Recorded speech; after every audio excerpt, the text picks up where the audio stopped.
আসসালামু আলাইকুম। নতুন আরেকটি ব্লগে আপনাদেরকে স্বাগতম। তো আজকে চলে আসলাম ঐতিহ্যবাহী ঢাকা বিশ্ববিদ্যালয়ে। তো এখানেও একটা জায়গাতে প্রবেশ করলাম, শুধু ফুল আর গাছ দিয়ে ভরা। অনেক সুন্দর ছিল ভিউগুলো। আর এটা প্রকৃতির মাঝে হারিয়ে যাওয়ার মতো একটা জায়গা। আর এখানে আসলে হয়তো মনে করতেই পারেন নিউজিল্যান্ডে চলে আসছেন। এত সুন্দর জায়গা দেখলেই বুঝতে পারতেছেন।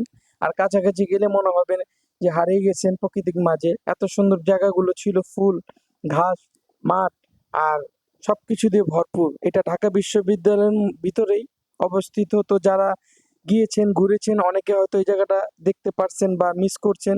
আবার যেয়ে ঘুরতে পারেন, তো দেখলে ভালো লাগবে আপনাদের। এত সুন্দর জায়গা ছিল। আশেপাশে পরিবেশগুলো খুব সুন্দর ছিল, ভালো লাগতেছিল। গরমের মাঝেও অনেক প্রশান্তি পেয়েছি আমি। তো ঘুরতেছিলাম, ভালোই লাগতেছিল। এত সুন্দর প্লেস। এটাও একটা ঢাকা বিশ্ববিদ্যালয়ের অংশ, ফুল চত্বর। এখান দিয়ে আসলে দেখতে পারবেন এটা। এটার পাশেই অবস্থিত এটা। তো এই জায়গা থেকে আমি ভিউটি দেখেছি, অনেক ভালো লেগেছে। তো আপনারা আসতে পারেন, এখানে আসলে আপনাদের মন ভালো হয়ে যাবে। এত সুন্দর পরিবেশ, যারা আসছেন তারা বলতে পারবেন। তো আমিও অনেক আপনাদেরকে আনন্দ দেওয়ার চেষ্টা করলাম। এখানে আরো অনেক, ঢাকা বিশ্ববিদ্যালয়ে আরো অনেক জায়গা আছে। তো এটা ঢাকা বিশ্ববিদ্যালয়ের, এটা একটা তরুণ, মুক্তিযুদ্ধের তরুণ। তো আপনারা এটা আসে দেখতে পারবেন। আর এটা হচ্ছে দোয়েল চত্বর। এখন ইতিহাসের, আগে টাকার মধ্যে ছিল, এখন প্রজন্ম ইতিহাস আর জানতে পারবে না। তো এটা কুটির শিল্প। এখানে আসলে অনেকে কিনতে পারবেন, অনেক কিছু মাটির আসবাবপত্র আছে, সবকিছু এগুলাই আপনারা দেখে কিনতে পারবেন। আর এটা হলো মুক্ত মঞ্চ, উদ্যানের ভিতরে এটা অবস্থিত। এটার ভিউটাও ভালো লাগতেছিল, পাশেও মনোরম পরিবেশ আছে। যত দূর চোখ যায় ভালোই লাগতেছিল আর কি। তো এটা হচ্ছে ঐতিহ্যবাহী রমনা কালী মন্দির। যারা আসলে নাম শুনছেন, দেখেন নাই, দেখতে পারেন, এখানে আসলে ঘুরতে পারবেন। তো এটা রমনা অবস্থিত, রমনা কালী মন্দির নামে সবাই চেনে।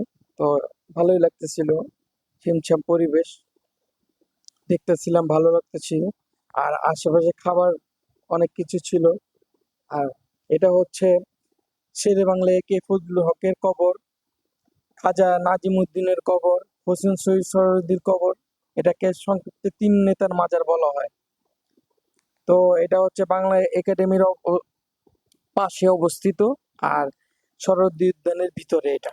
তো যারা আসলে দেখেন না, এটা এসে ঘুরতে পারেন, ভালো লাগবে। অনেক সুন্দর একটা জায়গা, যেহেতু এটা আমাদের ইতিহাসের জায়গা। তো এটা বলতে বলতে ঢাকা বিশ্ববিদ্যালয়ের ভিতরে চলে আসলাম। এটা একটা খাবারের জায়গা, খুব ভিড় ছিল। তো লাইনে দাঁড়িয়ে আর কি খেতে হয়। তো যারা আসবেন তারা এখানে এসে খাইতে পারেন। আর খাবারটা খুব টেস্ট ছিল, ভালো লাগতেছিল, আমি খাচ্ছিলাম, আমার কাছে অনেক ভালো লাগছিল। তো ঢাকা বিশ্ববিদ্যালয়ের পরে এটা ভিতরে অবস্থিত, যারা যাবেন খেতে পারবেন আর কি। খাবারগুলো ভালো লাগছিল। আর গরমের মধ্যে তারপরেও টেস্ট ছিল খাবার।